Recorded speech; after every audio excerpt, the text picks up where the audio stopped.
Hai teman-teman APP War Indonesia. Jadi gini, beberapa hari yang lalu gue mau coba upgrade HP Asus Zenfone Max Pro M1 gue dengan HP yang baru yang menggunakan prosesor yang lebih tinggi dari Snapdragon 636 yang dimiliki Asus Zenfone Max Pro M1. Dan yang tentu aja yang budgetnya minim karena dana gue selalu terbatas. Jadi gue akhirnya memilih Snapdragon 665 karena maklum HP yang gue gunain kebanyakan buat main game. Jadi gue memilih HP berdasarkan prosesornya aja. Jadi pilihan gue jatuh pada beberapa HP yang menggunakan Snapdragon 665. Yang jelas ini adalah prosesor tertinggi yang bisa didapat di kisaran harga 2 juta pas ke bawah. Ingat, gue cari HP baru ya, bukan second. Jadi ketemulah beberapa HP yang menggunakan Snapdragon 665, yaitu yang pertama Realme 5E, yang kedua Oppo A5 2020, dan yang terakhir Redmi Note 8. Dan ketiga HP ini yang menarik perhatian gue. Mungkin ada HP-HP yang lain, tapi yang menurut gue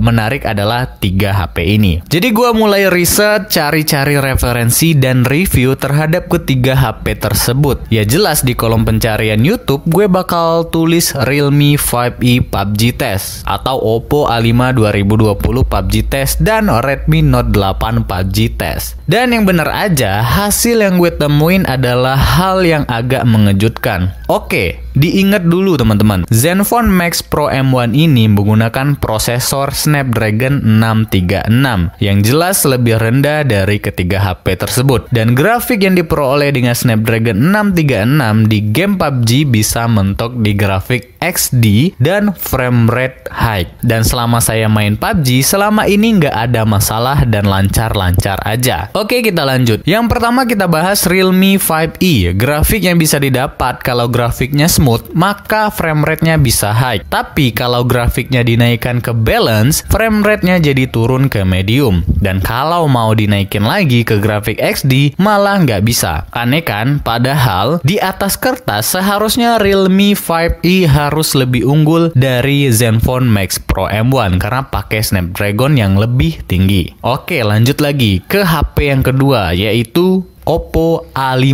2020 yang juga pakai Snapdragon 665. Grafiknya kalau di smooth, frame rate-nya bisa high. Terus kalau grafiknya dinaikkan ke balance, malah frame rate-nya jadi turun ke medium. Ini settingan grafiknya udah mentok. Masa kalah sama Zenfone Max Pro M1 yang bisa grafik SD dan frame rate high. Oke, selanjutnya kita bahas juga Redmi Note 8. Kayaknya nggak usah dibahas lagi deh, karena hasilnya bakal sama dengan Realme dan Oppo. Sama-sama kalau setting grafiknya di smooth, maka frame rate-nya bisa high. Tapi kalau grafiknya dinaikkan ke balance, frame rate-nya mentok di medium aja. Nah, kalah kan sama Zenfone Max Pro M1, tapi inget ya, ini hanya di game PUBG dan mengesampingkan kelebihan lain yang dimiliki oleh ketiga HP ini. Oke, sekarang kesimpulannya. Di sini gue nggak jelek-jelekin brand yang lain ya, tapi gue aneh aja gitu. Snapdragon 665 yang jelas di atas kertas itu lebih unggul dan baru dibanding Snapdragon 636, tapi di game PUBG malah kalah sama Zenfone Max Pro M1. Aneh kan? Ada juga yang bilang paling itu masalah software aja bang. Oke, masalah software. Kalau kalian bilang kayak gitu, itu artinya ketiga software HP tersebut jelek dong dan harus diperbaiki supaya kompatibel dengan game PUBG. Terus ada juga yang bilang kalau masalah grafik mah gampang bang, tinggal pakai GFX Tools aja. Smooth Extreme juga bisa. Iya, kayak gitu memang bisa, tapi itu artinya HP kita kan dipaksa. Dan yang dipaksa-paksa itu nggak enak kan? Terus ada juga yang bilang bahwa PUBG-nya yang nggak support ke Snapdragon 665. Jadi PUBG-nya harus diperbaiki dong.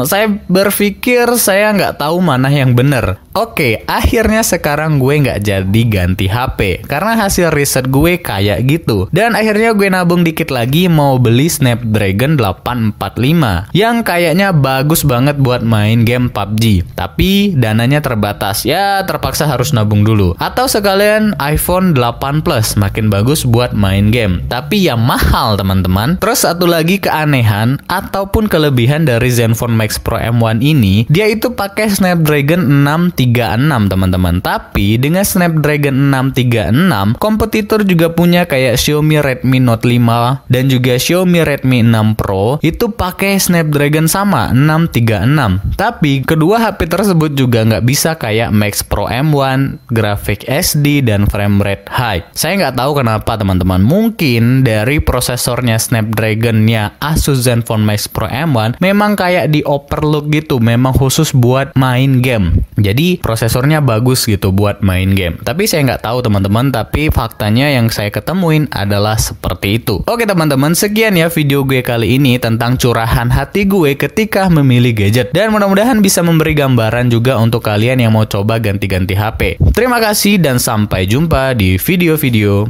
berikutnya.